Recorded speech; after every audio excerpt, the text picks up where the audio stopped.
Саламатсыздар ма, құрметті оқушылар. Бүгін 7 сынып алгебра 7 сынып есептерін шығарамыз. Бұл жерде 51 есеп, мына бөлшектерді қосу қажет.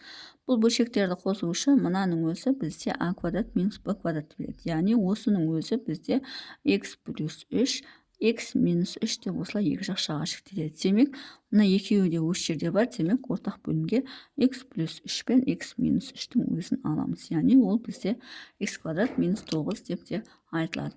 Енді осыны өз-өзіне бөлетін болсақ, мына жерге 1 түседі. Мынаған бөлетін болсақ, x минус 3 пен x минус 3 қысқарып, мына жерде x плюс 3 қалады. Ал мына жерде x плюс 3 қысқарып, x минус 3 қалады. Енді осы жерден 7а болады. Қосу, мынаған көбейтетін болсақ, 5ax болады. Мынаған көбейтетін болсақ, плюс 15a болады. Плюс аны x'ке көбейтсек ax болады. Мына екеуін көбейтсек минус 3a болады. Тең. Енді осы жерден 7а мен 3аны қоссақ, бізде 4а болады. Оған 15аны қоссақ, 19а болады. Енді 5ax пен ax-ті қоссақ, плюс 6ax болады.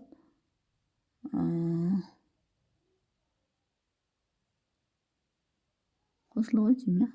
Мынаны қостық, мыналарды қостық, болды. Бөлінген x плюс 3, x минус 3 болады екен. Сонда осы 3 бөлшекті қосақ, бізде осындай бөлшек пайда болады екен. Бұл бізде бірінші есептің шығарылуы. Енді екінші есепті шығарамыз.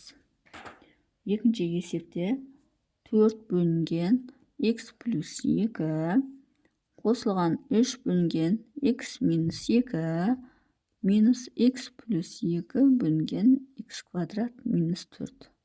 Енді осы жерден x квадрат минус 4 деген өзі a квадрат минус b квадрат деген сөз. Ол x плюс 2, x минус 2. Міне, осыған осылай шектеледі. Енді осыны x плюс 2, x минус 2 деп осылай шектесек, онда осыны мынаған бөлетін болсақ, x плюс 2 мен x плюс 2 қысқарып кетіп, мына жерде x минус 2 қалады. Мынаған бөлетін болсақ, x минус 2 мен минус 2 қысқарып, x плюс 2 болады. Ал мынаған бөлетін болсақ, өз-өзінен бөлсек 1 болады. Демек, мынаны көбейтеміз. 4x минус 8 болады, плюс 3x плюс 6 болады. Минус x минус 2 болады. Тең.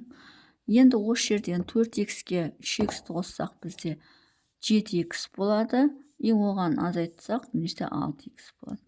Минус 8 пен плюс 6 бізде минус 6 болады. Екіні қоссақ, минус 8 болады. Бөлінген x плюс 2, x минус 2. Яғни бізде осындай бөлшек пайда болады екен. Бұл бізде екінші есептің шығарылуы. Енді үшінші есепті шығарамыз. Үшінші есеп а бөлінген 1 минус б дейді. Минус а бөлінген 1 плюс б. Плюс а бөлінген 1 минус б-ның квадраты. Яғни, мынаны екі жақшаға шектеуге болады. 1 минус б, 1 плюс б деп алуға болады. Сонда мынаның өзі 1 минус б және 1 плюс б деген сөз. Олай болатын болса, ортақ бөлімге міне осыны ала саламыз. 1 минус б, 1 плюс б. Неге оны ала салдық? Себебі мына жерде де бар, мына жерде де бар. Енді осыны мынаған бөлетін болсақ, мына жерге 1 плюс б түседі. Өйткені 1 минус б мен 1 минус б қысқарып кетеді. Ал мына жерге керісінше 1 минус б түседі. Ал мына жерге өз-өзіне бөлсек 1 түседі. Енді мынаған көбейтеміз а болады. Мынаған көбейтеміз плюс а болады. Мына екеуін көбейтеміз минус а болады. Мына екеуін көбейтсек минус а болады. Мына минуспен плюс а болады. Плюс а болады. Тең. Енді осы жерден ұқсас мүшелерді қосамыз. А мен минус а жойылады. Тек қана 1а қалады. Мына екеуі қосылады. Плюс 2а болады. Бөлінген 1 минус б, 1 плюс б. Осылай шектесек болады. Бұл бізде үшінші есептің шығарылуы. Осындай бөлшек шығады екен. Енді төртінші есепті шығарамыз. Төртінші есепті шығаратын болсақ, ол бізде 1 бөлінген а плюс 2 қосылған 1 бөлінген а минус 2 минус 4 бөлінген а квадрат минус 4. Енді а квадрат минус 4 деген екі шақшаға жіктеледі. А плюс 2, а минус 2 деп осылай екі шақшаға жіктеуге болады. Себебі бұл бізде а квадрат минус б квадрат деген сөз. Яғни аның орнында бізде а тұр, б квадраттың орнында 2 тұр. 2-нің квадраты бізде 4-ті береді. Енді бұл екеуі де бар болса, демек мына жерде де бар. Демек ортақ бөлімге сол а плюс 2, а минус 2-нің өзін ала береміз. Енді мынаған бөлетін болсақ, а плюс 2 мен а плюс 2 қысқарып, мына жерде а минус 2 қалады.